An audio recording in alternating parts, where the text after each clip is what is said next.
Baik, assalamualaikum warahmatullahi wabarakatuh. Perkenalkan, di sini nama saya Diana Iis Maulidia dari kelas 5C Program Studi Pendidikan Informatika. Kali ini saya akan menjelaskan terkait apa yang sudah saya pelajari di pertemuan kelima di perkuliahan pemrograman berbasis web. Untuk referensi yang akan saya jadikan acuan dalam kegiatan belajar kali ini adalah dari website W3 Schools. Di sini kita akan mempelajari terkait bagaimana cara kita membuat file HTML untuk form pengisian. Lalu nanti kita akan melanjutkan dengan pemrograman untuk CSS. Nanti di HTML form kita akan belajar bagaimana cara membuat tampilan form seperti ini. Lalu ada tombol submit. Lalu ada berbagai inputan yang nanti kita pelajari, mulai dari inputan teks, inputan berupa radio, inputan berupa checkbox, tombol untuk submit maupun button-button lainnya. Nah, di website ini sudah tersedia contoh codingan. Kita coba lihat di sini ya.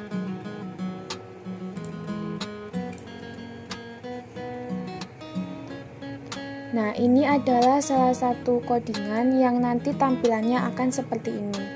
Kebetulan saya sudah membuat codingan yang sama persis seperti ini dengan aplikasi Notepad++, di mana nanti sebelum kita menjalankan aplikasi tersebut atau software tersebut, kita harus membuka XM Control Panel terlebih dahulu untuk mengaktifkan Apache dan MySQL-nya. Setelah kalian aktifkan, kalian bisa langsung membuka aplikasi editing codingannya. Nah, di sini kita akan membuat HTML form. Nah, di bagian awal di sini ada form action yang memanggil halaman dengan format PHP lain yang bernama action/page. Nah, fungsi dari elemen form ini digunakan untuk membuat form inputan oleh user, dan di sini dibantu dengan atribut action yang berguna untuk memanggil file action, file yang bernama action/page dengan format PHP sebagai server yang nantinya akan mengolah data inputan dari user. Lalu selanjutnya di sini ada codingan label for dengan nama fname, lalu hasil outputannya bernama firstname /label br. Nah, fungsi dari elemen label ini digunakan untuk memberi label atau nama dari setiap form yang nantinya kita buat.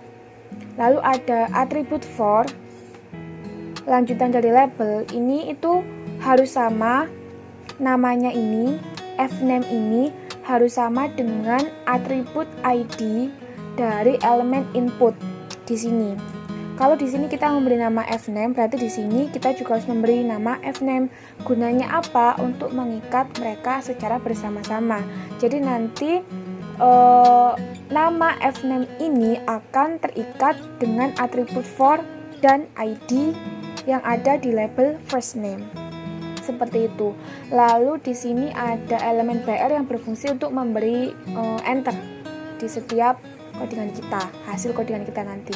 Lalu di sini ada elemen input type text, ID-nya fname, lalu name-nya fname dengan value John, lalu ada br. Nah, fungsi dari elemen input di sini digunakan untuk mendefinisikan sebagai inputan dengan tipe teks. Lalu di sini ada ID dari inputannya tadi itu bernama fname sama dengan yang ada di atribut for. Lalu nama dari file inputan tadi itu akan terhubung jadi satu dengan nama fname juga. Lalu nanti di dalam form ini kita beri nama atau nilai yakni John. Lalu untuk inputan kedua itu sama seperti inputan yang pertama. Di sini nama dari atau label dari formnya itu last name dengan tipe inputan teks, ID-nya sama dengan atribut yang ada di for, yakni lname dengan value doe. Lalu di sini ada elemen terakhir yakni input type submit value submit. Jadi nanti ini fungsi dari input dengan tipe submit itu mendefinisikan tombol untuk mengirimkan data formulir ke server yang sudah diinisiasikan dalam elemen action ini. Seperti itu.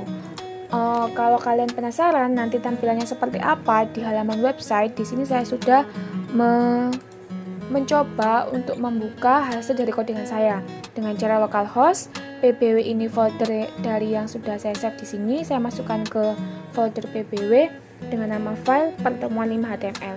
Jadi nanti akan muncul seperti ini. First name-nya sudah diberi nama value John, last name-nya Doe, lalu ada tombol submit.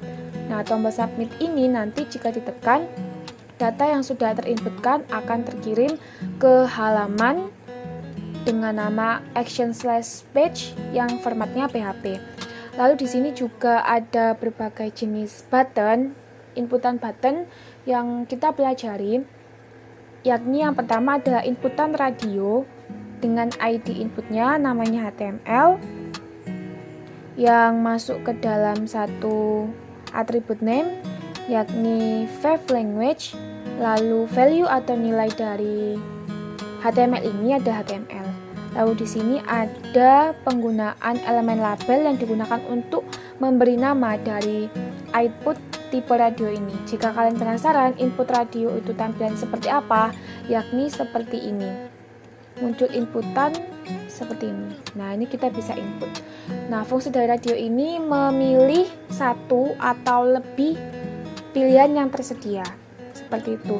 Lalu ada juga jenis inputan lain yang kita pelajari di pertemuan kali ini, yakni input dengan tipe checkbox dengan nama CSS. Perbedaan dari inputan radio dan checkbox, kalau radio itu kita bisa memilih satu atau lebih inputan. Tapi kalau checkbox ini kita bisa memilih 0 atau beberapa inputan. Seperti itu. Tampilan dari checkbox adalah seperti ini bedanya.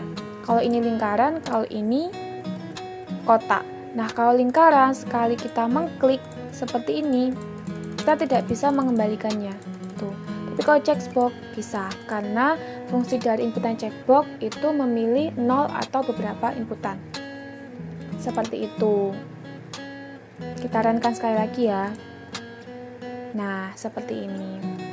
Lalu kita beranjak ke pembuatan file CSS. Di sini saya sudah membuka di halaman website W3 School, yakni cara pembuatan file dengan nama CSS. Di sini fungsi dari CSS adalah, kita coba klik ya. Fungsi dari penggunaan bahasa CSS atau file CSS ini untuk mengatur tampilan dari website yang telah kita gunakan. Di sini ada pengaturan.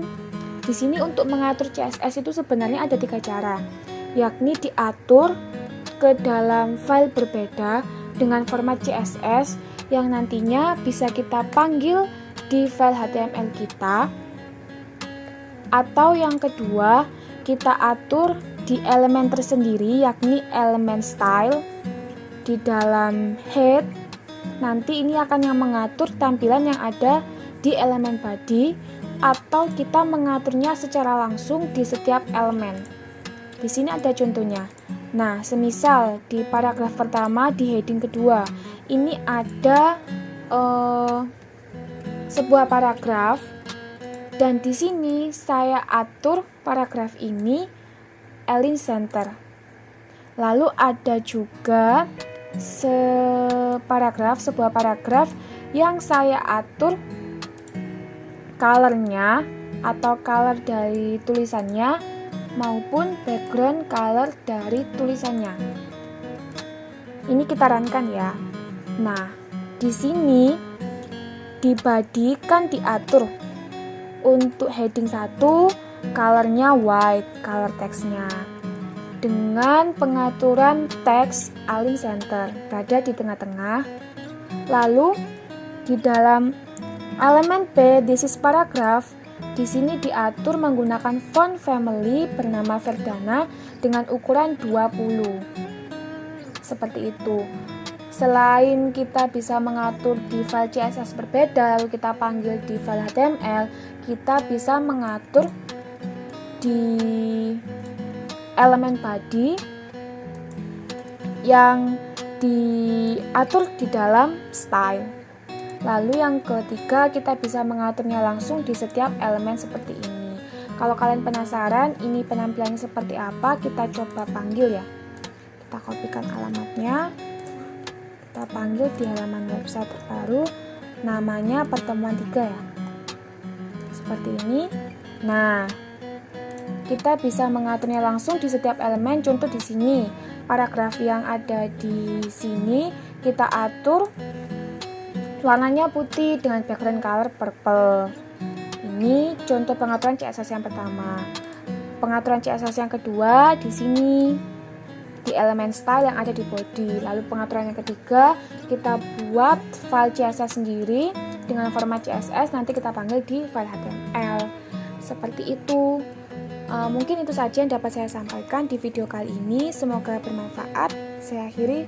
Wassalamualaikum warahmatullahi wabarakatuh.